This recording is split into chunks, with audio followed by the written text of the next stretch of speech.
ओम शांति। सुख पा रही हैं माताएं मधुवन में? पा रही हैं? कितना सुख है यहाँ?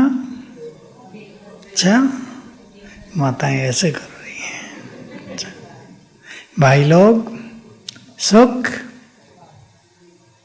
इतना सुख, ये सुख जन्म जन्म के दुखों को समाप्त कर देता है, कर रहा है, और हमारा जीवन सुखों के खजाने से भरता जा रहा है। सीखना हमें यह है कि दुनिया की बातें, कोई ऐसी वैसी चीजें हमारे सुखों को समाप्त न करे। ये हम सीखते हैं ज्ञान के द्वारा। ज्ञान इसके लिए ही बहुत बड़ा बल है, जो हमें विभिन्न परिस्थितियों में एक रस रहना, अचल अडोल रहना सिखाता है।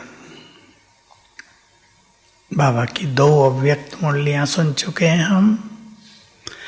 18 तारीख को खजानों से भरपूर किया बाबा ने, और सबसे ज्यादा महत्व किस खजाने को दिया?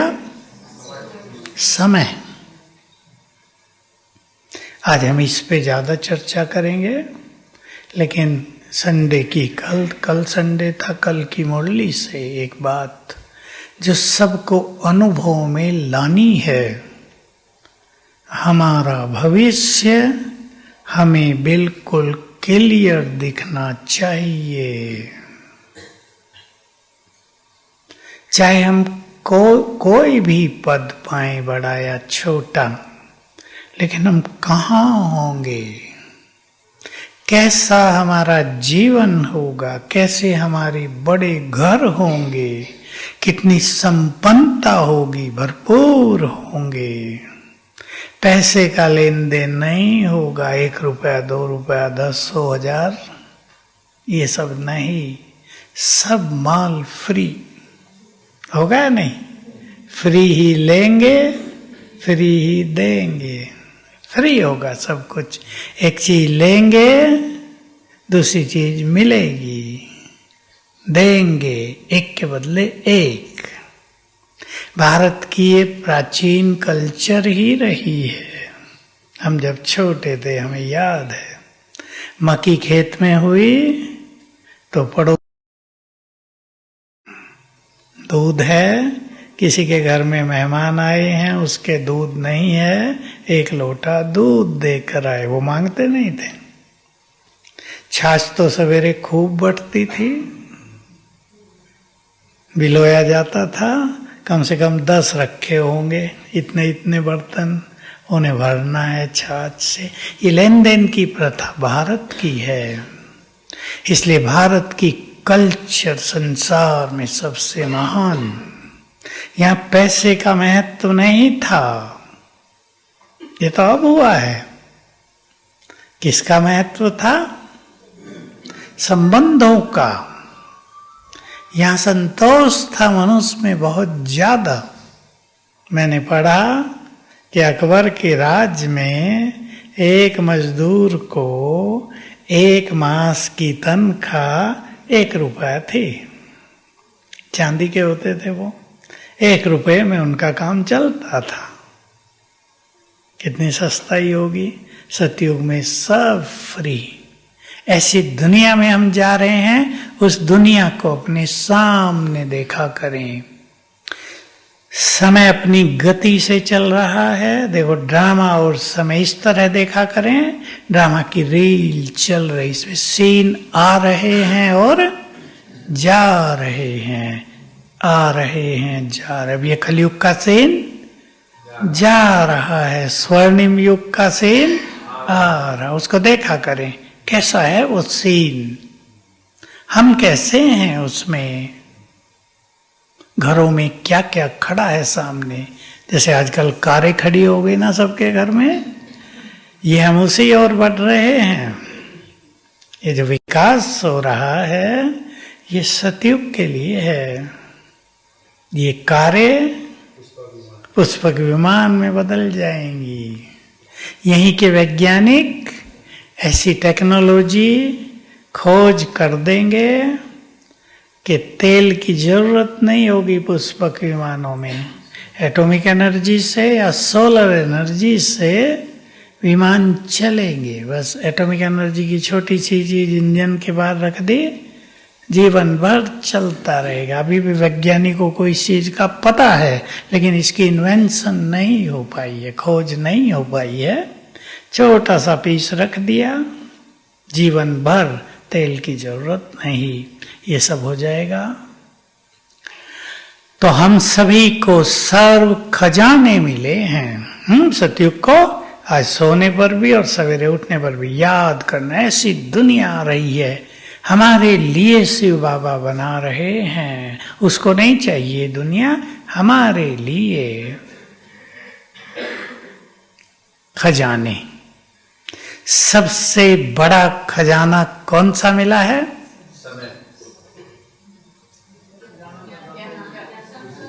और नजदीक आओ। और स्वयं भगवान मिला है या नहीं? किस किस को मिला? कोई संसार की सभा में हाथ उठाएंगे सारे के हमें भगवान मिला? सन्यासी देखे तो हंसेंगे कि ये सब पागल हो गए हैं। पहले तो कहते अपने दादा को भगवान कहते, अब तो दादा भी नहीं है ना। तो मिल गया ना वो जिसकी खोज थी युगों से, खोज भी हम सबको थी। इस मिलन की प्यासी हम आत्माएं थी। क्यों थी? और कुछ बताओ। कल पहले बाबा के मिलन का सुख अंतर मन में भरा हुआ था। द्वापर युग से भी वो जागृत होता था, भगवान कहीं मिल जाए, क्षण भर के दर्शन हो जाए, बस इतना ही तो सोचते थे।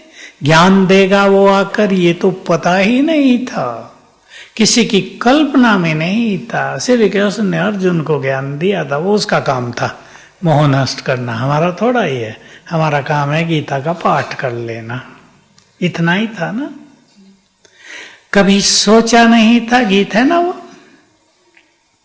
भगवान इस तरह आकर ज्ञान देंगे, सरल शब्दों में देंगे, बड़े बड़े रहस्य सरल शब्दों में बता देंगे, सबको दिखा देंगे। ये ज्ञान बहुत बड़ा खजाना।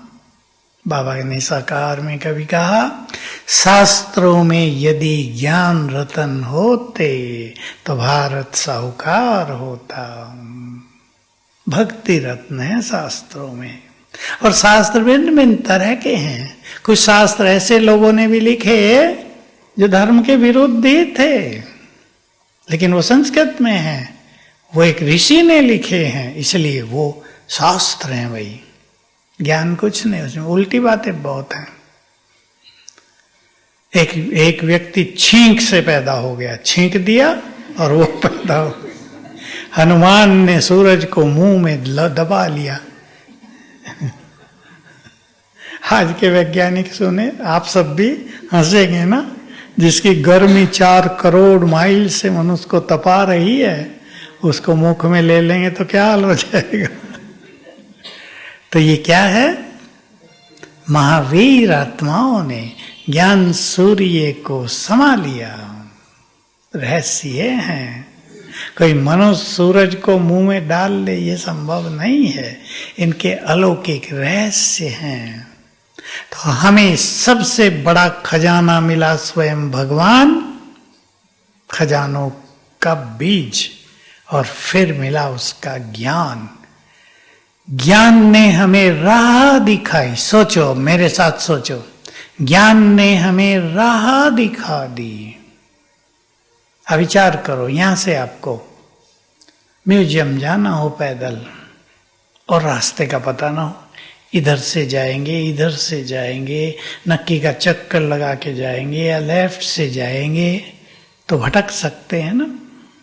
और कोई व्यक्ति आपको मिल जाए, चलो मैं चलता भी हूं और ये रास्ता है, लाइट भी जल गई, जब हम जाया करते थे तो अंधेरा होता था, यहाँ से म्यूजियम तक। यहाँ झाड़ियाँ होती थी दोनों ओर, ओम शांति भवन के आगे भी और नक्की लेक तक दोनों ओर झाड़ियाँ ही झाड़ियाँ। चिड़िया भी चूं कर देना रात को, डर लगता था। कभी कभी हमें अकेले ही आना पड़ता था 9 बजे रात को अंधेरे में, क्योंकि सांप यहाँ बहुत होते थे तो सांपों का रहता था ज्यादा। आबू सांपों के लिए प्रसिद्ध था। कभी फिर अकाल पड़े यहाँ तो सब मर गए। तो भगवान मिला, सत्य ज्ञान मिला, सत्य राहें मिली, जीवन जीना आ गया। मुक्ति और जीवन मुक्ति दूर की चीजें नहीं रही, जन्म सिद्ध अधिकार हो गया। हमारे चित्त का अंधकार मिट गया। ज्ञान से क्या क्या हो गया, सब कुछ सामने दिखता है। मुक्ति धाम भी वो शमशान वाले मुक्ति धाम नहीं, जो असली मुक्ति धाम है, जहाँ आत्मा मुक्त होकर जाती है, वो भी यहीं से देख सकते हैं। स्वर्ग लोक जो इस संसार का सर्वश्रेष्ठ समय है, यहीं से दिखता है। और स्वयं भगवान के उस निराकार स्वरूप को भी यहीं से देख सकते हैं। क्या मिला इसके लिए? दिव्य नेत्र। ज्ञान ने हमारे नेत्र को दिव्य नेत्र बना दिया है। ये बहुत बड़े खजाने हैं हमारे। किसी मनुष्य के लिए उसकी बुद्धि सबसे बड़ी चीज होती है या नहीं? आपके घरों में जो बच्चे बुद्धिमान हैं, माँ बाप उनसे निश्चिंत रहते हैं ना, वो पढ़ेंगे या नहीं पढ़ेंगे, क्या करेंगे, निश्चिंत हैं। और जिसकी बुद्धि कमजोर है उसके पीछे पढ़ना पड़ता है। कोचिंग कराओ, ट्यूशन में भेजो, होमवर्क कराओ, माँ सारा दिन उसी के साथ लगी रहती है, फिर भी उससे कुछ होता नहीं, क्योंकि बुद्धि का खेल है। तो भगवान बुद्धि दे रहा है। ले रहे हैं सभी? विचार करेंगे इस बात पे। भगवान से बुद्धि मांगते थे ना, हमारे बच्चों को सद्बुद्धि दो, बुद्धि दो। अब दे रहा है। किसको मिलेगी श्रेष्ठ बुद्धि? क्वालिफिकेशन बताओ। जो अपनी बुद्धि को व्यर्थ से मुक्त रखकर उसमें ज्ञान भरेंगे। बुद्धि में ज्ञान भरता है, ये ज्ञान उनके लिए श्रेष्ठ विवेक बन जाएगा। तो बाबा ने बहुत बड़े खजाने दे दिए। बाप बनकर आया, टीचर बनकर और सदगुरु बनकर। सोचो, हमारा गुरु स्वयं भगवान। पहले जो बड़े गुरु होते थे ना, वो ज्यादा शिष्य नहीं बनाते थे, क्योंकि जिनको वो शिष्य बनाएंगे उनको मुक्ति तक पहुंचाना उनकी जिम्मेदारी होगी। सदगति कहते थे वो। इसलिए बहुत नहीं, 4-5। अब बहुत बनाने लगे। अब दूसरी प्रथा हो गई, कलयुग का अंत आ गया। तो बाबा हमें ऐसा सदगुरु मिला कि सबको गति और सदगति में पहुंचा देता है। ये खजाने हैं हमारे। निश्चिंतता आ गई ना। मरने के बाद हमारा क्या होगा, चिंता रही? सांप बनेंगे या बिच्छू बनेंगे, भैंस बनेंगे या गाय बनेंगे, कुत्ता या बिल्ली? निश्चिंत होगा। क्या बनेंगे आप जाते हैं? देवता। कई लोग मुझे कहते हैं हमारे पूर्वज बंदर थे। मैंने कहा तुम्हारे होंगे भाई, हमारे तो देवता थे। या तुम कौन सा बंदर थे पिछले जन्म में, बताओ। बेचारे शर्मा जाते हैं। क्या लोगों की बात सुन के। एक डॉक्टर की बात, वो डॉक्टर था ना डार्विन, उसकी बात सुन के लोग उसको मानने लगे। हम ये थे वो थे। भगवान ने बताया तुम देवता थे। हर चीज का पतन होता है, ध्यान देंगे। हर चीज का पतन होता है, उत्थान नहीं। जीव जंतु से मनुष्य बने हो, इम्पॉसिबल। देवता से हम इस स्थिति में नीचे उतरे हैं। विज्ञान तो कहता है कि लोहे का पीस भी है ना, करोड़ों साल कहते हैं वो, तो करोड़ों साल में ये भी कम होते होते समाप्त हो जाएगा। हर चीज का पतन होता है, ऊपर से चीजें नीचे गिर रही हैं, नीचे से ऊपर पहुंचाना हो तो बहुत बड़े फोर्स की जरूरत पड़ती है। हमें समय का सर्वश्रेष्ठ खजाना मिला है। अब सोच लें सभी, हम अपने समय को खजाना मानते हैं या नहीं? खुद सोचेंगे। अगर ये बहुत बड़ा खजाना है तो सब माताओं को अनुभव है। आपके पास कोई हीरो का हार आ जाए, 9 करोड़ का, 9 लाख हार होते थे ना, अब हीरो का 9 करोड़ का आएगा। रोज पहन के बाजार में घूमेंगी या संभाल के रख देंगी? बताओ माताएं। किसी की नजर भी न पड़ जाएगा, कोई चोरी कर ले। खजानों को संभाला जाता है ना, इसलिए मैंने उदाहरण दिया। जो कीमती चीज होती है उसको मनुष्य बहुत संभालता है। छोटी छोटी चीज देखो, आपके पास एक चप्पल ही है, बहुत अच्छी, बहुत कीमती है, संभालेंगे ना। क्लास में भी आ रहे तो ऐसी जगह रखेंगे कोई उठा ना ले, होगा या नहीं? ध्यान देना पड़ेगा। कीमती है खजाना, समय का खजाना। मैं तो किसी को देखता हूं घंटों बात कर रहे हैं, घर की सारी बातें उसे सुना रहे हैं, उसके घर की भी सुन रहे हैं। मैं सोचता हूं इन्हें पता भी है क्या कि तुम्हारा एक टाइम कितना कीमती है? सुना तो सबने है। जो समय को महत्व देंगे, समय उन्हें बहुत महान बना देगा। एक एक क्षण हम क्या कर सकते हैं विचार करो। बाबा के शब्द हैं कभी के, एक एक पल का देहभान का त्याग तुम्हारे श्रेष्ठ भाग्य का निर्माण करता है। एक एक पल हम प्रभु मिलन का आनंद ले सकते हैं। एक एक पल हम संसार को श्रेष्ठ सकाश दे सकते हैं। एक एक पल भाग्य बनाने का समय है। अपने मन को देखकर उसे शांत कर सकते हैं। सोच लें आप, हमारा ये सुंदर समय कैसे बीत रहा है, या मैं इस सुंदर समय को कैसे बिता रहा हूं। बातों में, उलझनों में, संसार के पीछे भागते भागते, संबंधों की उलझनों में, धन संपदा की उलझनों में, कोर्ट केसेज में, या प्रभु मिलन के सुखों में। अपने हाथ में है। मेरे पास माताएं आती हैं बहुत, कहती है उलझ गए हैं। सुनता हूं मैं उनकी थोड़ी सी बात, मैं उन्हें कहता हूं उलझन तो है तुम्हारे पास, पर तुम चाहो तो 1 सेकंड में इससे बाहर आ जाओ। मेरा लड़का मेरे से बात नहीं करता, बहू से बात नहीं करने देती, पोतरों को भी मेरे पास भेजती नहीं है।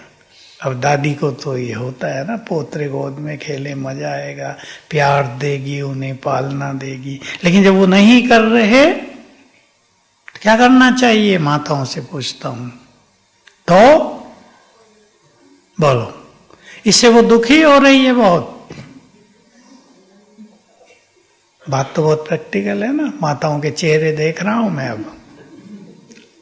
अब उसका प्यारा बच्चा जिसने जीवन भर उसको प्यार दिया है, दूध पिलाया है, पालना की है, उसके लिए जीवन समर्पित किया था, अब बहू आई तो उसे बात नहीं करने दे रही। मन पे तो आएगा, दुख तो होगा। क्या करना चाहिए ऐसे में? अब दुखी रहना चाहिए? उत्तर माताओं को देना, भाइयों को नहीं। बोलो, दुखी रहना चाहिए या बाहर निकल जाना चाहिए? जो चीज नहीं हो रही है कुछ समय के लिए उसे छोड़ दो थोड़ा। मैं जानता हूं एक माँ के लिए, दादी के लिए काम भारी है, फिर भी करना तो यही पड़ेगा।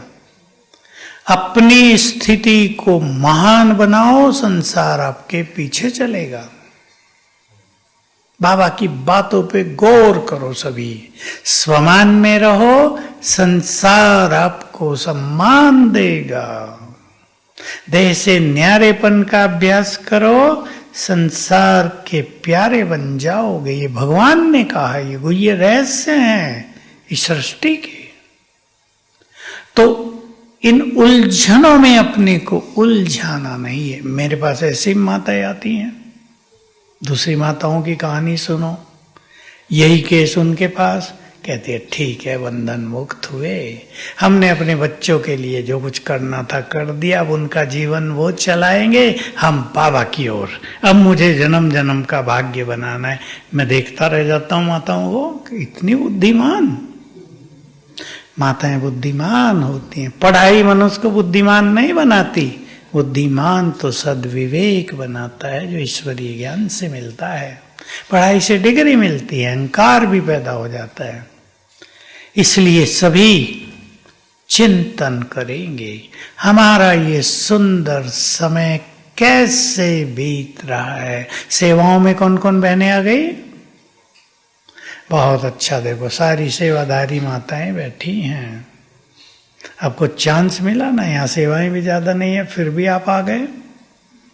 मेहरबानी है ना भगवान की, और आपकी अपनी योग्यता कि घर छोड़ के, घर से बाहर निकल के 2-2 मास 1-1 मास यहाँ आ गए। सब कहाँ आते हैं? माताएं कहती है ये काम वो काम, मैं चली जाऊंगी पोतरों को कौन संभालेगा, मेरी बहू तो नौकरी पे जाती है, पीछे काम कौन करेगा। ये सब उलझने हैं ना। अपने को निकालना अपने हाथ में है। बोलो है भाई लोग, निकालो। ये समय कुछ और चल रहा है, ये समय लौट कर नहीं आएगा। इस समय को याद किया करेंगे। एक समय आया था भगवान इस धरा पर थे, हमारे सम्मुख थे, हमने उनको पहचाना था। लोग तो कहेंगे हमने पहचाना नहीं, हम कहेंगे हमने पहचाना था, हमने उसको देखा था, हमने उसका ज्ञान लिया था। फिर आगे कुछ निगेटिविटी होगी वो आएगी अंदर। हमने वो नहीं किया जो हमें करना चाहिए था, हमने वो नहीं किया जो हम कर सकते थे। कुछ चीजें मनुष्य के लिए ऐसी होती हैं जिन्हें वो कर ही नहीं सकता, और कुछ चीजें ऐसी हैं जिन्हें हर मनुष्य कर सकता है। तो हमें आज सोचना है, हमें वो कर लेना चाहिए जो हम कर सकते हैं। ठीक बात है या नहीं? बोलो भाइयों। अब माताओं की बारी खत्म हुई, करेंगे? हमें वो सब कर लेना है। चिंतन करो, हम नहीं करेंगे तो कौन करेगा। देखो, जिनके पास संपूर्ण ज्ञान हो, आज तक तो ज्ञान ही नहीं था, योग का भी ज्ञान नहीं था। किसी सन्यासी को, किसी आचार्य को, किसी बाहर के योगी को योग का ज्ञान नहीं है। वो तो आसन कराने वालों को योगाचार्य कह देते हैं, योग ऋषि। क्या प्राणायाम करता है, कराता है। योग की डेफिनेशन तो शास्त्रों में भी है, आत्मा और परमात्मा का मिलन ही योग है। ये शास्त्रों में भी है, लेकिन वो मिलन हो कैसे, उसकी विधि क्या है, ये ज्ञान हम सबको। आज की मूल्य याद है सवेरे की? महावीर जो आत्मा समझ बाबा को याद कर ले, योग युक्त हो जाए, उसके स्वरूप पर स्थिर हो जाए। कहा ना बाबा ने 45 मिनट तुम यहां बैठते हो, पर योग 5 मिनट भी नहीं होता। कौन सा योग? बाबा बाबा करना केवल योग नहीं है, वो तो एक संबंध है। परम धाम में बाबा के स्वरूप को देखते हुए उसके पास बैठ जाना, उसके वाइब्रेशंस लेना, उसमें मगन हो जाना। शास्त्रों में, योग दर्शन में बातें हैं, उसके स्वरूप पर इतने तल्लीन हो जाएं कि हम रहें ही नहीं, वही वही रह जाए। और फिर वो भी न रहे, वहां तो ये कह दिया ना, इतनी मगन अवस्था, इसको निर्संकल्प समाधि कह दिया। लेकिन ये पता नहीं चला कि वो है कौन, कहां के नाम पे तो एक ही बात थी, सब जगह है।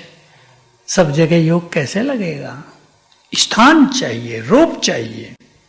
उसके स्वरूप पर स्थिर होने के लिए स्वरूप तो चाहिए। तो देखो, विचार करो, हम जिनके पास संपूर्ण ज्ञान है, जिन्हें योग की सरल विधि का ज्ञान है, जंगल में नहीं जाना है, प्राणायाम नहीं करने हैं, विशेष आसन पे नहीं बैठना है, आराम से लेट के भी किया जा सकता है, बैठ के भी किया जा सकता है। हम यदि योगी नहीं बनेंगे तो कौन बनेगा? बातें करो अपने से। बाबा हमें सब कुछ देने आया है, हम नहीं लेंगे तो कौन लेगा? जिससे भक्ति में मांगते थे, बाबा कहते थे तुमसे तो मांगना भी नहीं आता था। जैसे कोई भिखारी आपके घर आ जाए, उसको मांगना आएगा? कहेगा माता अन्न दो, भिक्षा दो। ये थोड़ा ही कहेगा घर मेरे नाम कर दो, कहेगा क्या? उसको कहना नहीं आएगा। तो भगवान से हमें क्या मांगना है ये भी नहीं आता था। छोटी छोटी चीज मांग लेते थे, उनकी हमें जरूरत फील होती थी। तो चिंतन करो, सुंदर समय हमारे हाथ में है, भगवान स्वयं हमारे हाथ में है, उसका साथ हमें मिल रहा है, वो हमारी पालना कर रहा है, हमारे कष्ट हरने आ गया है, निरंतर मदद देने को तैयार है। हम यदि श्रेष्ठ भाग्य नहीं बनाएंगे तो कौन बनाएगा? और चिंतन में देता हूं, बात थोड़ी कड़वी लग सकती है किसी को, मैं तो मीठे रूप में बोलूंगा, कड़वे रूप में नहीं। जिन ग्रस्त में कोई भी आत्मा जिनके साथ अटक गई है, अटक जाते हैं ना, ज्यादा मैं कुछ नहीं बोलूंगा, क्या वो हमें सदा साथ देंगे? आज हमारी जाने की बारी आ जाए, शरीर को भी कितना जल्दी उठा देते हैं, जल्दी उठाओ भाई, भूत बन के ना आ जाए। और कई भूत बन के आ जाते हैं, बड़ा तंग करते हैं। एक बहन आई थी कल परसों नीचे शांतिवन में, उसके पति ने शरीर छोड़ा, अब वो भूत बन के वहीं रहता है और अति परेशानी हो रही है। जिससे अति प्यार था वो कष्ट दे रहा है। मैंने कहा तुम उससे बात करो ना भाई, तुम तो इस घर के मालिक थे, हम तो तुम्हारे हैं, तुम हमें कष्ट क्यों दे रहे हो? कहा नहीं, सब भयभीत हैं, बच्चों को तो नींद नहीं आती है। ये है संबंध कलयुग के।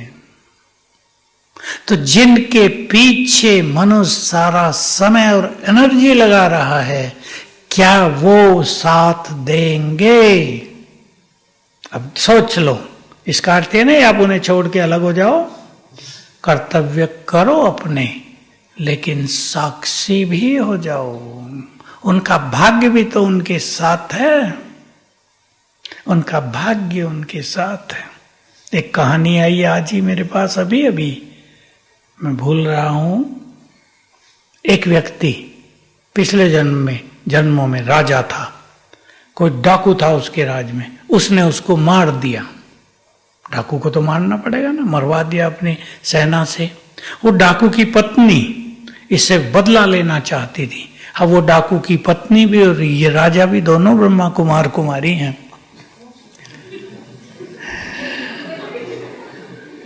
अब वो जो डाकू की पत्नी थी वो इसे बहुत तंग कर रही है। क्या करूं? अभी शाम को ये बात आई मेरे साथ, क्या करूं? तो न जाने कौन कब का बदला लेने के लिए तब आ गया जब हम भगवान से सब कुछ लेना चाहते हैं। मैंने कहा राजा को तो डाकू को मारना ही पड़ेगा। पहले तो पूछा उसने पाप तो नहीं किया था? मैंने कहा पाप नहीं, पुण्य किया। डाकू को मारना पुण्य है। अब उसकी पत्नी बदला लेना चाहे, वो तो उसकी पत्नी थी ना, वो गुस्से में थी, इसने मेरे पति को क्यों मरवाया?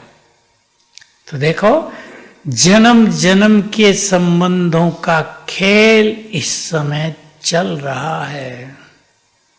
इसलिए मैं एक चीज कहा करता हूं, जिसके साथ जो कुछ भी हो रहा है उसका जिम्मेदार वो स्वयं है। अपने को खुद संभालना है। अब हर एक चिंतन करे इस सुंदर समय के लिए, मेरे साथ साथ चिंतन करेंगे। मुझे बाबा से सब कुछ लेना है। बाबा हमें सब कुछ देने आया। भगवान बाबा, कोई ब्रह्मा बाबा नहीं, कोई मनुष्य बाबा नहीं, स्वयं शिव बाबा हमें सब कुछ देने आया है। मुझे उससे सब कुछ लेना है। वो मुझे राजाई देने आया है स्वर्ग की, मुझे उससे राजाई लेनी है। वो मेरा जन्म जन्म का श्रेष्ठ भाग्य बनाने आ गया है, मुझे संपूर्ण भाग्य लेना है। बाबा के शब्द हैं, बच्चे मैं तुम्हें अपना सब कुछ देकर खाली होकर वतन में जाकर विश्राम करता हूं। कितने गहन महावाक्य है। मुझे बाबा से सब कुछ लेना है, इतना लेना है कि किसी भी जन्म में किसी के आगे हाथ फैलाना न पड़े। एक कहावत है बहुत अच्छी ब्राह्मणों की, भगवान का हाथ पकड़ लो तो किसी के पैर पकड़ने नहीं पड़ेंगे। पकड़ते हैं ना जन्म जन्म, अब उसका हाथ पकड़ लो अच्छी तरह। तो चिंतन करें, मुझे सवेरे के समय को कैसे बिताना है। सवेरे बाबा वरदान देने आते हैं, मुझे उससे क्या और कैसे लेना है। वो ज्ञान देने आते हैं, मुझे उस ज्ञान से अपने जीवन को श्रेष्ठ बनाना है, ज्ञान का बल भरना है अपने जीवन में। आज तो बाबा कहते हैं ज्ञान स्नान नहीं, योग स्नान है, पर ज्ञान बल है बहुत बड़ा। ज्ञान हमारे लिए प्रकाश है जो राह दिखा रहा है। चिंतन करें, जिनसे भी हमारे हिसाब किताब हैं, जो जन्म जन्म का लेने आए हैं। कोई लेने आया है और कोई देने आया है। किसी को क्षमा कर दो, किसी से क्षमा मांग लो। ध्यान देना, बहुत हल्के हो जाएंगे रिश्तों की कड़वाहट। हो सकता है जो आपसे बदला लेने आया है वो आपका बच्चा बनकर आ गया हो, जिसको आपने बहुत सताया था वो आपका पति बनकर आ गया हो, जिससे आपने कर्ज लेकर दिया नहीं था वो पोतरा बनकर आ गया हो। बीमार शुरू से ही, अब लगाओ सारा उतारो, और उतारते ही चल दिए, हम तो रोते भी रहो साथ में। ये हो रहा है कई परिवारों में। इसलिए किसी को क्षमा कर दो, किसी से क्षमा मांग लो, कर लेना 7 दिन ये काम। और जिन्होंने हमें जन्म जन्म मदद की है, ये बहुत सुंदर बात है, जिन्होंने हमें जन्म जन्म मदद की है या नहीं, सबको की, हजारों ने की होगी। उनको सच्चे दिल से शुक्रिया करो और फिर आपके यहां गुड फ्रेंड बन जाएंगे। उनके वो संस्कार जागृत होंगे, यहां आपको हर कदम पे मदद मिलने लगेगी। तो हम एक बहुत सुंदर समय से गुजर रहे हैं। युग परिवर्तन का समय है, आगे बहुत कुछ हम देखेंगे। क्या कहते हैं बाबा, वो देखोगे जो देखा नहीं जा सकता। बाबा के तो सिंपल शब्द होते हैं, देखना मासी का घर नहीं है। मुझे तो पता नहीं भाई मासी का घर कितना सरल होता है। हम तो बहुत छोटे थे तब मासियां बहुत प्यार करती थी, फिर तो कनेक्शन नहीं रहा। हम पढ़ाई में लग गए, फिर इधर आ गए। माताओं को पता होगा, कई मासी बैठी होंगी, वो कितना प्यार करती हैं। सहज नहीं होगा, इसलिए अपने को बहुत स्ट्रांग बनाने का समय है, ताकि हम रोने वाले नहीं, आंसू बहाने वाले नहीं, क्या बन जाएं। माताएं तो करती है ना वो ये काम, आंसू पहुंचने वाले बन जाएं। हम भूखे रहने वाले नहीं, भूखों को भोजन देने वाले बन जाएं। हम प्रकृति से कष्ट पाने वाले नहीं, प्रकृति को अधीन करने वाले बन जाएं। हम भगवान से मांगने वाले, उसको पुकारने वाले नहीं, उसको अपने साथ रखने वाले बन जाएं। उस पर भी हमारा अधिकार हो जाए। सभी चिंतन करेंगे हमें अगले कुछ सालों को कैसे बिताना है। भाइयों को मैं एक चीज कहूंगा, अपना पैसा इधर उधर अब ज्यादा इन्वेस्ट ना करो। कई लोग शेयर मार्केट में लगा देते हैं और कई तो इतने बुद्धिमान होते हैं सारा का सारा लगा देते हैं। बुद्धिमानी है ये? लगाना ही है तो अपने परिवार के लिए रखकर फिर लगाओ। परिवार तो सड़क पे ना आ जाए ना, बच्चों को पढ़ा भी ना सकें, ऐसा तो ना हो जाए।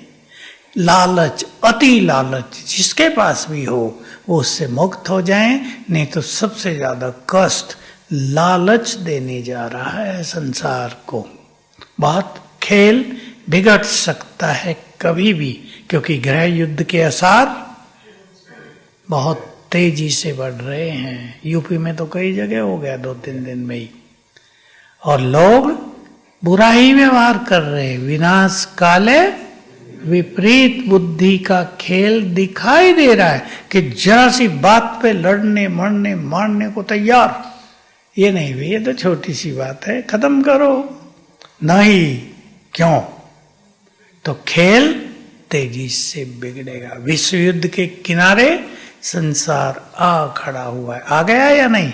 भाई लोग तो सुनते होंगे ना समाचार, मैं भी कम सुनता हूं, पर समझ में आता है कि अब ये चिंगारी बुझेगी नहीं, ये बढ़ती जाएगी। और ऐसा नहीं कोई एक दिन में एटम बम डाल के दुनिया को खत्म कर देंगे, ये कष्टकारी होगा। अभी आपने सुना होगा ईरान में या लेबनान में इजराइल ने ऐसी टेक्निक का यूज कर दिया था, पता नहीं फोन उठाएं तो विस्फोट हो जाए। क्या क्या हुआ था? पेजर। हाँ, तो कहा ऐसा कर देंगे, बाथरूम जाने से भी डरें, फोन उठाने से भी डरें, घंटी बजी कहीं विस्फोट ना हो जाए। इजराइल के कमांडर ने बोला अभी तो हमने 20% टेक्नोलॉजी का यूज किया, 80% हमारे पास बाकी है। ऐसा कर देंगे, भयभीत हो, बाथरूम में जाने से भी डरे, फोन उठाने से भी डरे, बिजली का स्विच ऑन करने से भी डरे, विस्फोट हो जाएगा। भय पैदा होगा ना, तो ऐसा नहीं विनाश फटाफट हो जाएगा, सजाएं देकर जाएगा, विक्रम विनाश करा के जाएगा। इसलिए इस समय पर सभी को बहुत पावरफुल बनने की जरूरत है।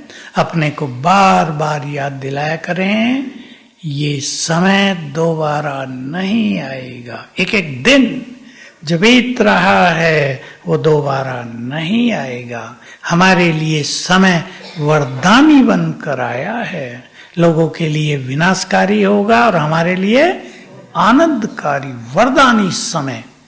बाबा के बच्चे अतीन्द्रिय सुखों में डांस करेंगे, जो बाबा का स्लोगन है ना सिंधी में, मिरवा मौत मलू का शिकार। मिरवा माना हिरण, वह एक शिकारी हिरण को मारता है, हिरण की मौत होती है, शिकारी को शिकार मिलता है, वो आनंदित होता है। तो अपने को ज्ञान से भी भरपूर करेंगे, साक्षी भाव अपनाएंगे। और मैं एक बात जो बार बार सबको सिखा रहा हूं, मैंने भी सीख ली है और सीखनी है सबको रोज रोज, जो हो रहा है नहीं अच्छा नहीं होगा तो बहुत खराब। रोज सोचेंगे आने वाले समय में, चलो मैं दूसरा शब्द बोल देता हूं, जो होगा वही तो होना है। चित्त को शांत करेंगे। अच्छा हो रहा है ये हम अंदर रखेंगे, बाहर बोल देंगे तो लोग आपको हाल खराब कर देंगे कि हम मर रहे हैं, ये कह रहे हैं अच्छा हो रहा है। अंदर, ये हमारे अंदर की बात है, क्योंकि स्वर्ग आ रहा है, उसके लिए गंदी दुनिया तो जाएगी ही, लेकिन जो हो रहा है वही तो होना है। कल पहले भी हुआ था, तो समय का पूरा फायदा उठाएंगे। ओम शांति।